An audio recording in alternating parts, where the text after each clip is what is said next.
Bitcoin is the most sensitive asset to global liquidity. You're well aware, I'm sure most of your listeners are, that all governments, especially the United States, is stuck in a debt.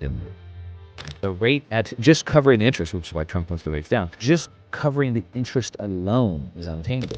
And so we're in this debt game loop. And so we have debt to GDP is over 100%, and they need to get the debt to GDP down. Now, as I said earlier, both Trump and Besant have said, hey, the only way out is to grow our way out. So they need inflation to run hot to bring the growth up, the GDP up, and they can change the ratio. But if we have a lot of inflation, people are going to be unhappy, right? Okay, so what they do is they need to have a release valve. The release valve is assets. So you see the cost of gas and food going up, but you also feel a little bit richer because your assets went up as well. But the problem is if home prices and stock prices go up too much, then people are still pissed because the millennials and, et cetera, are priced out.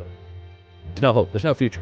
So here's where Bitcoin comes into play. Bitcoin is the most sensitive asset to global liquidity. Bitcoin goes up at 8.9 times sensitivity. So what I believe the Trump administration, et cetera, want is for gold and Bitcoin to rip and soak up the majority of that liquidity so that inflation isn't really felt.